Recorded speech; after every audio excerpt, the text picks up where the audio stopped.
Halo semuanya, ketemu lagi sama aku di YouTube channel Taman Finansial. Pada video kali ini, aku akan melakukan review salah satu produk reksadana pendapat tetap, yaitu reksadana Shailendra Pendapatan Tetap Premium. Sebelum aku mulai videonya, jangan lupa klik tombol subscribe yang ada di pojok kanan bawah, dan nyalakan tombol lonceng supaya kamu nggak ketinggalan video-video terbaru dari aku yang aku post setiap minggunya. Reksadana Shailendra Pendapatan Tetap Premium ini merupakan salah satu produk reksadana dengan jenis reksadana pendapatan tetap. Buat kamu yang belum paham apa itu reksadana pendapat tetap, kamu bisa cek di video aku yang ada di sini ya. Nah, sebelum aku mulai membahas secara detail mengenai performa dan juga isi dari reksadana Shailendra Pendapatan Tetap Premium ini, aku akan coba bahas sedikit mengenai informasi umum terkait reksadana ini. Reksadana Shailendra Pendapatan Tetap ini seperti jenisnya yang merupakan reksadana pendapatan tetap. Produknya ini lebih dari 80% ditempatkan pada instrumen obligasi atau surat utang. Kemudian reksadana ini dikelola oleh manajer investasi Shailendra Capital. Lalu bank kustodian dari reksadana ini adalah Bank Sentral Asia atau Bank BCA. Kemudian harga atau NAB dari reksadana ini per bulan Agustus 2021 itu ada di angka Rp1.520,1825 per unitnya. Total dana kelolanya sendiri itu per Agustus 2021 berada di angka 447,14 miliar rupiah. Kemudian minimum dana yang kamu butuhkan untuk membeli reksadana Shailendra Pendapatan Tetap Premium ini berada di angka Rp50.000. Kemudian reksadana ini tidak mengenakan biaya pembelian maupun biaya penjualan. Namun terdapat biaya-biaya yang terkait dengan produk reksadana ini. Yang pertama adalah biaya manajer investasi yang akan dikenakan sebesar maksimum 2% per tahun dari total dana kelolanya. Kemudian terdapat juga biaya bank kustodian sebesar 0,15% dari total dana kelolanya per tahun. Nah, di bagian berikutnya aku akan coba jelaskan lebih detail lagi mengenai isi aset dari reksadana Shailendra Pendapatan Tetap Premium ini. Jadi tonton video ini sampai habis ya. Pada bagian ini aku akan coba membedah apa aja nih isi portofolio investasi dari reksadana Shailendra Pendapatan Tetap Premium. Seperti yang kita tahu, sebuah reksadana dengan jenis reksadana pendapatan tetap pasti 80% lebih dari instrumen investasinya harus berada pada instrumen obligasi atau surat utang. Kalau kita cek lagi di Fund Fact Sheet di bulan Agustus 2021, di sini terlihat nih, 83,14% aset dari reksadana Shailendra Pendapatan Tetap Premium ini berada di obligasi. Khususnya ini adalah obligasi korporasi. Sedangkan di sini kita juga bisa melihat nih ada 13,75% yang asetnya berupa equity atau dalam hal ini adalah saham. Kemudian terdapat juga 3,11% merupakan instrumen berbentuk cash. Nah, kalau dari sini kita bisa lihat nih, bentuk dari si reksadana Shailendra Pendapatan Tetap Premium ini itu mirip-mirip dengan reksadana dana emas stabil yang pernah aku bahas di video aku sebelumnya. Nantinya di bagian pembahasan performanya, kamu akan melihat pola yang sama seperti dengan yang kita bisa lihat di reksadana dana emas stabil, namun ada beberapa perbedaan sedikit. Nah, di sini kita bisa melihat juga nih, apa aja 10 aset investasi terbesar yang dipegang oleh reksadana Shailendra Pendapatan Tetap Premium. Dari 10 aset terbesarnya ini kita bisa lihat 8 merupakan obligasi korporasi, 1 merupakan obligasi pemerintah, dan 1 lagi merupakan sebuah saham. Di sini ada obligasi ADI 03 BCN 2, BFI N05 BCN 2, INKP 01 BCN3 JSMR 02 ACN1 OPP M01A PTPP 02 ACN2 TBIG 04 CN3 TBIG 05 CN1. Itu adalah 8 obligasi korporasi yang dimiliki oleh reksadana Sailendra Pendapatan Tetap. Sedangkan di situ ada juga FR090 sebagai obligasi pemerintah yang dimiliki juga oleh reksadana ini. Serta ada saham Bukalapak dengan kode BUKA yang juga dimiliki oleh reksadana Sailendra Pendapatan Tetap Premium yang kita lihat dari fund fact sheet-nya. Di bagian berikutnya aku akan bahas mengenai performa dari reksadana Sailendra Pendapatan Tetap Premium ini dihubungkan dengan alokasi aset yang dimilikinya saat ini. Jadi tonton video ini sampai habis ya. Pada bagian ini, aku akan coba lihat bagaimana performa dari reksadana Sailendra Pendapatan Tetap Premium ini. Dalam 3 bulan terakhir, reksadana Sailendra Pendapatan Tetap Premium ini bisa mencetak kenaikan NAV sebesar 2,11%. Dalam 6 bulan terakhir, NAV-nya itu naik di angka 4,22%. Sedangkan dalam 1 tahun, kenaikannya itu berada di angka 12,74%. Nah, reksadana ini baru diterbitkan di tahun 2017. Jadi, return paling besar yang bisa kita lihat itu adalah sejak peluncurannya itu dalam durasi 4 tahun. Di mana angkanya itu berada di angka 52,02%. Dari sini kita bisa lihat nih, rata-rata performa kenaikan nilai NAV dari reksadana Sailendra Pendapatan Tetap Premium ini berada di angka 13% per tahun. Menurut aku, angka ini cukup besar ya buat sebuah produk reksadana pendapatan tetap.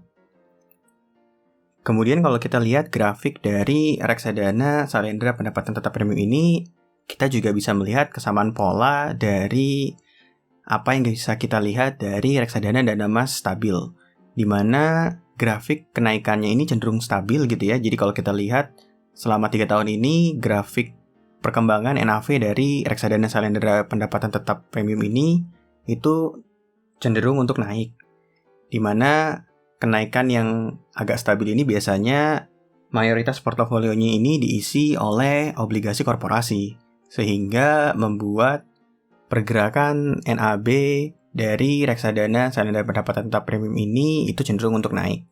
Karena biasanya kalau obligasi korporasi itu jarang diperjualbelikan di pasar sekunder, karena memang tidak terlalu liquid, sehingga biasanya manajer investasi itu menginvestasikan dananya dan mengambil kupon yang didapatkan dari si obligasi korporasi tersebut. Sehingga biasanya harganya tidak terlalu fluktuatif. Namun, agak sedikit berbeda dengan reksadana dana emas stabil yang dia memang naiknya itu adalah flat gitu ya. Di sini masih terlihat ada sedikit naik turun dari reksadana Sailendra Pendapatan Tetap Premium ini. Kalau melihat dari fund fact sheet per Agustus 2021, fluktuasi NAV dari reksadana ini kemungkinan besar diakibatkan karena reksadana ini atau manajer investasinya ini masih melakukan kegiatan trading di pasar sekunder. Namun kalau melihat dari alokasi portofolionya, trading yang dilakukan ini sepertinya berpusat di saham karena 13% dari alokasi portofolionya ini ada di saham, sehingga masih ada efek naik turun dari kegiatan trading sahamnya, sehingga bentuk dari kenaikan NAV-nya sendiri itu tidak mulus ke atas, tapi ada sedikit fluktuasinya.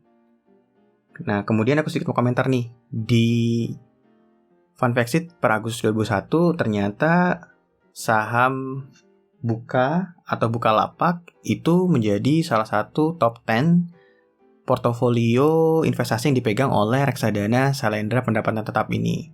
Jadi sepertinya memang kalau melihat ke sini arahnya manajer investasi selain mengambil keuntungan yang sifatnya stabil dari obligasi korporasi, tapi juga mereka berusaha untuk memperbesar gitu ya, meningkatkan dananya dari saham-saham yang punya potensi untuk memiliki kenaikan harga yang cukup tinggi seperti Bukalapak. Nah, di bagian berikutnya aku akan coba bandingkan reksadana Sailendra Pendapatan Tetap Premium ini dengan reksadana pendapatan tetap lainnya. Jadi tonton video ini sampai habis ya. Yang pertama yang aku bahas dari reksadana Salendra Pendapatan Tetap Premium ini adalah jumlah AUM yang dimiliki oleh reksadana tersebut. Kalau berdasarkan Fund Fact Sheet per Agustus 2021, di situ tercatat AUM dari reksadana ini itu hanya berada di angka 447,14 miliar rupiah. Untuk ukuran reksadana pendapatan tetap di Indonesia, angka ini sebetulnya dibilang terlalu kecil juga enggak, tapi juga bukan merupakan angka yang cukup besar. Sehingga ngelihat dari sini, aku melihat bahwa reksadana ini masih belum menjadi favorit atau memiliki trust yang tinggi dari para investor reksadana.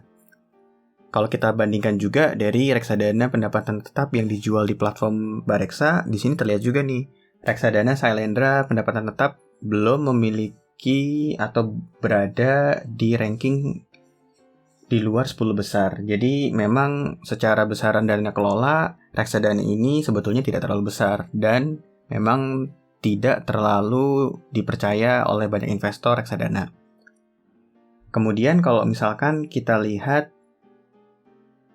return yang didapatkan oleh reksadana ini terhadap benchmarknya, kalau kita lihat dari Fund Fact Sheet-nya, sebetulnya performanya ini bisa dibilang cukup bagus ya. Karena kalau misalnya kita bisa lihat nih, di 6 bulan, 1 tahun, maupun 3 tahunnya, reksadana ini selalu mengalahkan return dari benchmarknya.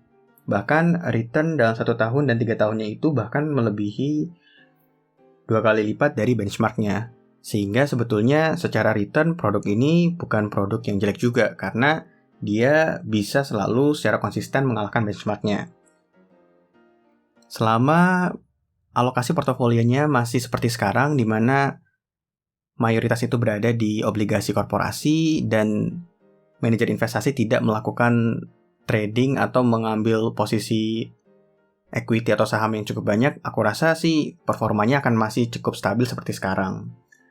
Kemudian dengan performa yang sepertinya cukup bagus gitu ya, menjanjikan jika kalau kita bandingkan dengan benchmarknya, kita akan coba lihat juga nih gimana sebetulnya performa dari reksadana Salendra Pendapatan Tetap Premium ini jika dibandingkan dengan reksadana pendapatan tetap lainnya. Di sini aku ambil perbandingan return dalam 1 tahun yang ada di platform Bareksa ya. Di sini kita bisa lihat nih, sebetulnya reksadana Salendra Pendapatan Tetap Premium ini itu kalau dibandingkan dengan reksadana pendapatan tetap lainnya, dalam 1 tahun ini returnnya itu sebetulnya cukup bagus, di mana dia berada di 3 besar return dari reksadana pendapatan tetap yang cukup tinggi dibandingkan reksadana pendapatan tetap lainnya. Pun kalau misalkan kita bandingkan dalam 3 tahun, maka return reksadana ini bisa dibilang cukup bagus sih, karena dia masih berada di urutan 10 besar gitu ya, kalau dibandingkan dengan reksadana pendapatan tetap lainnya.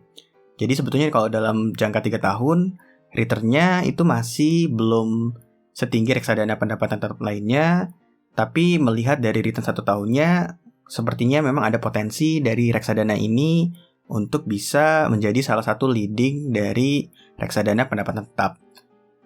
Kalau melihat dari 3 hal ini, kesimpulan aku adalah reksadana Salendra Pendapatan Tetap Premium ini sebetulnya cukup menjanjikan untuk diinvestasikan. Hanya saja melihat dari nilai AUM atau dana kelolanya yang masih belum terlalu besar, aku masih melihat juga mencoba menganalisa apa penyebab investor reksadana ini masih belum terlalu ingin berinvestasi di reksadana Salendra Pendapatan Tetap Premium ini. Karena kalau melihat dari returnnya sih sebetulnya cukup oke, tapi memang melihat dari dana kelolanya, reksadana ini masih belum sepopuler reksadana pendapatan tetap lainnya yang bisa membukukan pendapatan atau return yang lebih bagus. Jadi buat kamu yang mungkin tertarik dengan reksadana Salendra Pendapatan Tetap Premium ini bisa menjadi salah satu opsi untuk kamu pilih, akan tetapi kamu juga harus melihat kedepannya seperti apa, karena popularitas dari reksadana ini masih belum terlalu populer gitu ya, karena total dana kelolanya itu masih jauh di bawah angka 1 triliun rupiah. Terima kasih banyak udah nonton review reksadana aku pada video kali ini. Semoga apa yang aku jelaskan di video kali ini dapat membantu kamu lebih memahami lagi produk-produk reksadana, sehingga kamu bisa memilih produk reksadana yang tepat sesuai dengan kebutuhan kamu. Kalau kamu punya pertanyaan lainnya, jangan ragu untuk tuliskan di kolom komentar di bawah. Aku akan coba jelaskan dan jawab pertanyaan kamu sehingga kamu lebih paham lagi mengenai produk reksadana. Jangan lupa juga untuk klik tombol subscribe yang ada di pojok kanan bawah dan nyalakan tombol lonceng supaya kamu nggak ketinggalan video-video terbaru dari aku yang aku post setiap minggunya. Sampai ketemu di video lainnya.